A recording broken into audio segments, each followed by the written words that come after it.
Bonjour tout le monde, on se retrouve sur ma chaîne aujourd'hui pour une vidéo un peu spéciale puisque aujourd'hui j'accueille Hélène Parisot qui est une autrice qui vient de publier un livre qui s'appelle Les Chuchotantes aux éditions Le Pythagore, lire à l'Est. Donc Hélène va nous parler de cette sortie, de la façon dont elle a écrit ce livre, toutes les difficultés qu'elle a pu traverser, tous les bonheurs aussi qu'elle a pu traverser. Et puis elle va aussi nous parler du processus éditorial, de la façon dont elle a démarché les maisons d'édition pour aboutir à cette publication voilà, dans cette maison. Bon, bah bonjour Hélène. Bonjour Johanna. Je suis ravie de te parler aujourd'hui. Je te laisse peut-être te présenter dans un premier temps, puis nous présenter ta parution. Ouais, d'accord. Donc moi, je m'appelle Hélène Parisot et donc comme l'a dit Johanna, je viens de publier Les Chuchotantes, qui est un récit familial où je retrace ma lignée de mère en fille sur 15 générations, soit 4 siècles. L'idée, c'était de parler de ma lignée maternelle, qui est une lignée très ordinaire. On n'a pas d'histoire extraordinaire à raconter. Et pourtant, c'est dans cet ordinaire que se révèle le mieux le quotidien des femmes. Et c'est ça qui m'intéressait, d'évoquer le quotidien des femmes sur 4 siècles. Et donc, tu es remontée jusqu'en l'an Eh ben, on va dire la plus ancienne de mes ancêtres apparaît en 1655. voilà, 1655, Ouais. c'est impressionnant quand même. Donc ça a été beaucoup de recherches historiques et généalogiques au début. Et puis après, il y a eu tout le travail d'écriture. Alors, 15 femmes, ça pourrait être un roman fleuve, faire un gros pavé. Donc, moi, j'ai décidé de m'orienter sur une nouvelle par femme pour rester sur des récits qui soient assez courts. Donc, c'est un recueil de 15 nouvelles, chaque femme ayant son propre récit et chaque récit portant sur une thématique particulière de la vie des femmes. Donc, pour mieux comprendre ce qu'a pu être, comment a pu évoluer la condition féminine à travers le temps, et en prenant donc ma lignée de femmes comme exemple. Et ce qu'il faut que tu précises, je pense aussi, c'est qu'à la base, ton métier, Oui, moi, je suis archiviste.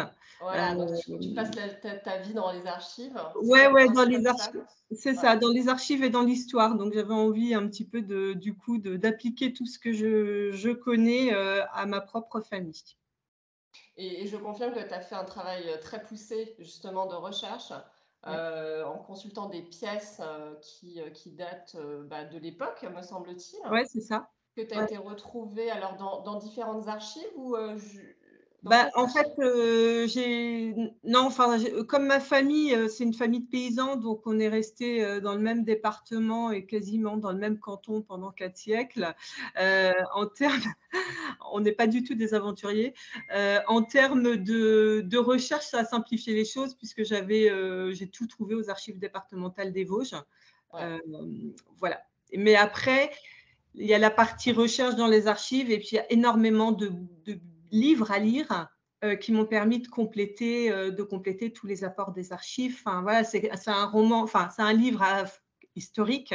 Donc, évidemment, beaucoup de recherches dans toute la bibliographie historique, mais aussi sociologique, ethnographique. Et tout ça, ça a permis de dessiner, enfin, de retracer la vie de toutes ces femmes. Ouais.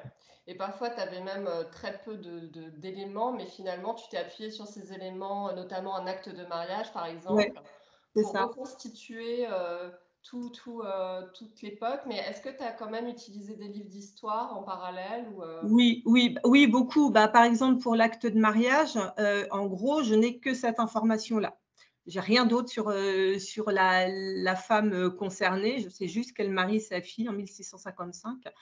Mm. Donc, c'est très, très maigre comme information. Et en même temps, ça permet, malgré tout, de savoir que c'est une paysanne, qu'elle vit dans tel village.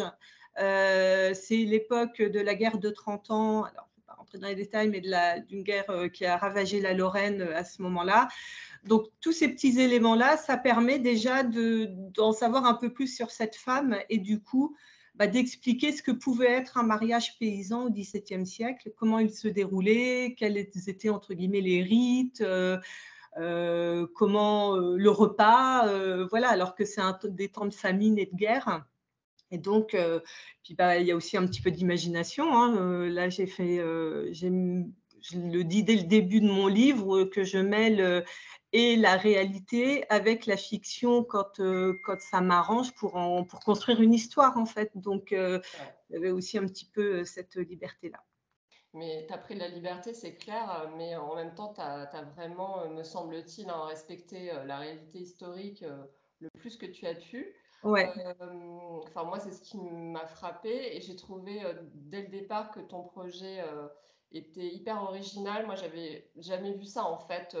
Quelqu'un qui remontait sur 15 générations l'histoire familiale via une lignée maternelle.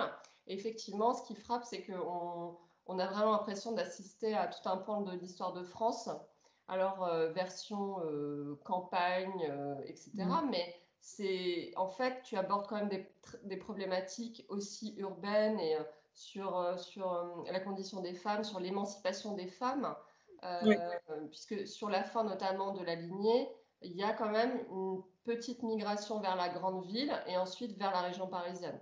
Ouais, c'est ça. En fait, ma lignée de femmes, elle est intéressante dans le sens où elle est très représentative du parcours des Françaises en général. C'est-à-dire que la plupart du temps, nos ancêtres sont des paysans et soit au 19e siècle, soit au 20e siècle, peu à peu, on s'est orienté, on a quitté les campagnes pour aller s'installer en ville, on a quitté le métier d'agriculteur pour des métiers de service, voilà. Et donc ça, ouais, enfin voilà, je le retrace. On voit aussi un peu la femme qui commence à vraiment travailler à l'extérieur, qui n'est plus cantonnée à son foyer. Ouais. Et tout ça, oui, je l'ai montré et j'ai essayé de le montrer vraiment, voilà, on n'est pas dans la théorie, on est dans le concret, on est dans le quotidien en fait. Ouais. C'est ça qui me semblait intéressant. C'est super intéressant justement, et tu vois, tu présentes ça comme finalement des vies ordinaires de femmes, mais quand on lit les 15 nouvelles de bout en bout, il y a quand même ce côté assez extraordinaire finalement dans l'évolution notamment, Ouais. parce que leur vie était extrêmement rude au XVIIe siècle, et puis tu t'arrêtes à ta fille, en fait, qui est Ouais. la dernière de la lignée, et on voit le changement dans une espèce de vertige, quoi, tu vois. Oui, c'est ça. Bah ouais, c'était intéressant, je trouvais, de montrer, enfin, de se rappeler que les vies plutôt confortables qu'on peut avoir aujourd'hui, elles ont été acquises un peu à force de lutter, quoi. Et donc se rappeler juste que ça n'a pas toujours été le cas et qu'on a de la chance aussi aujourd'hui. Donc, si on revient à la façon dont tu as commencé à écrire tout ça, alors moi, quand tu m'as contacté pour que je t'accompagne, tu avais de mémoire, c'était en 2020, Ouais, tu avais de mémoire écrit déjà quelques nouvelles, c'est ça. 4 ou 5, trucs comme ça. Oh, je devais en avoir 3 Ouais, plus l'introduction. Oui, je t'ai contacté en fait très rapidement après le début de l'écriture parce que je savais que le sujet était complexe à mettre en œuvre. Et dès le début de ce projet-là, mon objectif, c'était d'être édité. Voilà, c'est ouais, plein de raisons personnelles. J'avais très envie d'être éditée par un éditeur traditionnel. J'avais déjà fait de l'auto-édition, mais là, voilà, c'était un peu mon challenge personnel. Et puis pour m'aligner de femmes ordinaires, c'était leur donner un peu une reconnaissance supplémentaire de rentrer dans le catalogue d'un éditeur. Donc, dès le début, c'était mon objectif. Donc, je savais qu'il fallait que ma façon d'écrire cet ouvrage réponde aussi aux attentes éditoriales actuelles. Et c'était pas simple vu le sujet, vu le mm, sujet à la base. ouais, Donc moi, je me suis lancée. J'ai écrit mon introduction parce que ça me permettait, moi, un peu intellectuellement de mettre des bornes à mon projet et puis de faire les premières nouvelles. Je les ai pas écrites dans l'ordre chronologique. J'ai surtout fait déjà celles qui m'inspiraient le plus. Et puis là, donc, au bout de 3 nouvelles, je t'ai contacté, Johanna, en me disant j'ai besoin tout de suite d'avoir un retour objectif sur ce que j'écris et sur le projet lui-même. En Ouais. gros, est-ce que je vais dans la bonne direction? Ce que j'avais peur, c'était de partir toute seule et puis à la fin de peut-être d'aller solliciter des retours extérieurs et qu'on me dise que je m'étais plantée sur toute la ligne. Donc, je préférais dès le début corriger le tir s'il y avait besoin. Donc, c'est pour ça que je t'ai contactée. Et donc bah, ça a été intéressant parce que dès le départ, Johanna, tu m'avais plutôt validé le contour du projet. Après, néanmoins, sur le fond des nouvelles, on était dans un entre-deux, c'est-à-dire que je n'avais pas réussi encore à être suffisamment. J'étais ni dans un texte historique, pardon, ni dans un véritable texte littéraire. Mon écriture, elle hésitait un petit peu entre ces deux modèles. Et moi, clairement, ce que je voulais, c'était un texte historique, mais enveloppé dans une matière littéraire. En gros, je veux raconter des histoires pour mieux faire comprendre le fond historique de chaque nouvelle. Donc, il fallait que j'aille beaucoup plus dans le côté littéraire. Et ça, du coup, c'est tes retours qui m'ont permis d'aller plus loin dans cet aspect-là et d'énormément travailler sur mon écriture. Alors moi, en tant qu'auteur, je pense que j'ai pas tant de difficultés sur la construction de l'histoire en tant que telle, mais le gros travail que moi j'ai à faire en permanence, où je dois lutter sur moi, c'est pour arriver à une écriture qui soit le plus littéraire possible. J'ai une écriture qui est assez fonctionnelle, assez comment dire, ouais, très simple. Et donc, voilà, je dois énormément, moi, travailler sur l'enrichissement de mon écriture. Donc ça, c'était mon principal travail et ça a nécessité pas mal d'échanges avec Johanna, énormément de relecture aussi, lire, relire, re-relire en permanence. Mais bon, ça a permis d'aboutir à un texte que j'ai pu ensuite envoyer aux éditeurs. En fait, souvent, ce qui se passe, c'est vrai que quand moi je relis des textes, je me rends compte qu'il y a beaucoup de langage qui dérive un peu du langage parlé, et ça, je le vois avec beaucoup de monde.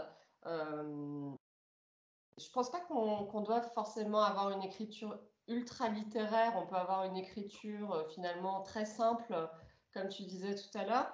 Mais c'est vrai que quand on veut être édité, il y a quand même cette idée qu'il faut s'écarter un peu. Enfin, faut s'écarter des tournures trop orales, etc. Et malgré nous, quand on écrit, on est très imbibé de ça. Et je vois même moi, hein, de toute façon, ça ressort. Et alors que, surtout quand on écrit de la fiction, c'est vraiment, ça reste du langage écrit. Et je pense que voilà, il y a ce passage à opérer entre le langage oral et écrit. Bon, sachant que toi, à la base, tu avais quand même déjà voilà, un bon niveau, hein, il n'y avait pas de... Mais c'était des réflexes plus qu'il fallait, je pense, peut-être corriger un peu. Et puis après, oui, effectivement, toi, tu voulais faire... Alors, finalement, tu as eu cette difficulté qu'ont tous les gens qui veulent écrire à partir d'un contexte historique. C'est à quel point je vais respecter les faits. Est-ce que je peux prendre un peu ma liberté par rapport aux faits, sachant que toi, en plus, des fois, tu avais très peu d'éléments pour écrire ta nouvelle, hein, comme cet acte de mariage qu'on évoque tout à l'heure. Et puis oui, donc tu as pris cette liberté. En fait, tu as écrit de la fiction historique sous Ouais. forme de nouvelle. Et tu vois, et à partir du moment où tu t'es autorisé à prendre cette liberté, et ben, moi j'ai vu que ça s'est vraiment déployé, quoi. Oui, bah oui. Et c'était même plus, en fait, c'était beaucoup plus simple d'écrire sur les femmes que je connaissais pas, Ouais. sur après les femmes que je connaissais. Il y avait ma grand-mère, ma mère, moi, ma fille. Et là, ça devenait encore plus compliqué parce que je prenais entre guillemets sur moi, de raconter des femmes que je connais, de les changer un peu. C'était, voilà, c'était encore, c'était un peu plus compliqué encore et je crois que ça s'était ressenti dans la lecture. Hem, voilà. Oui, bah c'est normal parce que forcément, les personnes vont lire tes textes Ouais. et, et tu n'as pas envie de trahir leur vécu. Et donc forcément, et je pense que tu avais déjà aussi été interrogée et tu avais été demandé, il me semble, Oui, l'approbation ouais. des personnes en question. Voilà, donc c'est normal, encore une fois, hein, c'est clair que quand les personnes sont encore en vie, il y a des précautions à prendre. Ouais, c'est ça et puis pour moi et ma fille, là, il y avait même, ça se doublait d'une démarche, presque autobiographique, là, pour le coup, puisque je Ouais. parle de moi directement Mm. et de ma fille, donc il fallait, et en parlant de ma fille, je parlais de moi aussi forcément et donc là, pareil, c'est aussi se dévoiler encore un peu plus et donc c'est pas simple, il y a on a tendance dans l'écriture, moi je sais que j'ai eu tendance à me freiner, enfin, j'avais moins envie d'en dire pour moi et ma fille que pour les autres femmes parce que voilà, nous, on est là et que je voulais pas non plus trop en dévoiler sur nous, et sur qui on est. Ouais, ouais, tout à fait. En plus, on vit dans une époque où tout le monde publie tout sur les réseaux C'est ça. sociaux et Ouais. Ouais, donc ouais. toi, tu as envie aussi de te protéger. Donc, Mmh. ouais, ouais. Mais en tout cas, bon, enfin, c'est vraiment, moi, c'est ça qui m'a frappé, c'est que tu as réussi, voilà, de bout en bout à le faire pendant donc 15 nouvelles et à chaque fois, tu as choisi un événement singulier. Donc, toute ta nouvelle est construite autour d'un événement. Alors, par exemple, pour ta grand-mère de mémoire, c'était pas le passage du permis de conduire. Ouais, c'est ça, parce que c'est la première à avoir passé son permis de conduire dans la famille. Dans les années 60. Donc, Ouais. pour moi, c'était la façon de montrer l'évolution, la modernité, qui arrivait et qui s'appliquait à cette agricultrice, qui à sa façon, faisait preuve un petit peu d'émancipation, féminine, on va dire. Ben, c'est ça, et nous on s'en rend plus compte parce que voilà, on est en 2022, mais pour une femme à l'époque, c'était pas rien de passer son permis de conduire Ouais, en fait. c'est ça, c'est Et ça. tu décris très bien d'ailleurs le stress et cette espèce d'appréhension qu'elle ressent qui va bien au-delà du fait de juste conduire une voiture. En fait, c'est Ouais, vraiment sa liberté qu'elle est en train de prendre. Et c'est ça à chaque fois qui ressort dans chaque nouvelle, c'est ces tentatives-là qui échouent ou qui n'échouent pas au fil des époques. Enfin bon, bref, moi de toute façon, j'ai tout de suite été fan de ton idée de récit et puis de la façon dont tu le faisais. Je trouve ça extrêmement original. Moi, j'ai pas eu l'impression de voir beaucoup de choses de ce genre-là. Ou alors, quand il y a des récits transgénérationnels, ça peut être sur trois quatre générations, ouais. mais parce que ça existe. Mais toi, tu as quand même été très loin. Donc, Ouais, bah, ouais, puis, moi ce que je trouvais aussi passionnant, c'est de me dire aujourd'hui, on les connaît plus ces vies d'avant et en fait elles sont presque, exotiques. Enfin, lire la vie d'une femme au XVIIIe siècle, c'est presque comme lire, je sais pas moi, la vie d'une tribu en Amazonie, d'aujourd'hui. Enfin, je veux dire, ça n'a plus rien à voir, quoi ouais. et en ça, bah, c'est hyper intéressant de le redécouvrir. Ok. Est-ce que tu as eu d'autres difficultés que tu aimerais évoquer ou... Heu, Combien de temps tu as mis au total pour écrire? L'écriture en tant que telle, je pense que j'ai mis 2 ans. 2 ans. Ouais. Ouais, bon, mais parce que je travaille à côté, que je suis maman et que voilà, mon temps libre est quand même assez limité. Mais ouais, j'ai mis 2 ans, et puis je pense que j'avance pas vite quand j'écris. Enfin, je ne sais pas, que j'arrive pas à écrire, à faire un premier jet, par exemple. Ça, c'est une notion qui m'échappe complètement. C'est-à-dire que je vais écrire et à chaque fois, je vais relire, les 3 pages d'avant. Je vais les corriger avant de commencer à rentrer, dans l'écriture, dans le texte qui suit. Donc, c'est infiniment long. D'accord. Ouais. Hem, Ça, voilà. je savais pas que tu te corrigeais toutes les 3 pages. Ouais, c'est ça. Ça aurait fait. Non, mais enfin, bon, moi, ça m'étonne pas tant que ça, hein. Je pense qu'il y en a beaucoup qui font Ouais, je ça. pense, ouais. Après, ça a quand même fonctionné, tu vois, ça Ah t'apporte des bah choses. oui, oui, oui, non, mais je me dis qu'il faudra, pour le prochain projet, il faudra sans doute que j'essaye de faire un premier jet. Ce serait une expérience intéressante à mener, voir si vraiment ça permet de… Mais ouais, moi, de réécrire en permanence, de relire ce que j'ai fait, je sais pas, ça me permet aussi de maturer la suite, en fait. J'ai un peu besoin de ce temps de réflexion pour mieux avancer ensuite. Enfin, Ouais, ouais. de connaître par cœur mon texte pour le faire aller de l'avant. Ouais, ouais, je comprends. Le seul risque là-dedans que je vois, moi, c'est que quand on fait beaucoup ça, ça peut figer aussi ton texte Oui, dans tout ce qui a été fait avant et tu auras peut-être plus de mal à le modifier s'il faut le modifier. Imaginons, tu arrives à la fin de ta nouvelle et tu te rends compte que le début, en fait, il faut que tu le modifies, mais tu l'as tellement relu et retravaillé, tu n'as plus envie. c'est vrai. C'est juste ça pour moi le risque, en fait, hein. Ouais, ça c'est vrai. Après, moi, j'ai paré le problème en t'envoyant, en te soumettant mes textes en général. Là, j'avais ton avis extérieur et implacable et du coup, ça me permettait de me secouer et de me dire: «Bon, bah, non, là, il faut reprendre à tel endroit, il y a pas le choix». Là, je suis obligée, ouais. Ouais, ouais. Bah, c'est à ça que ça sert, hein, c'est sûr.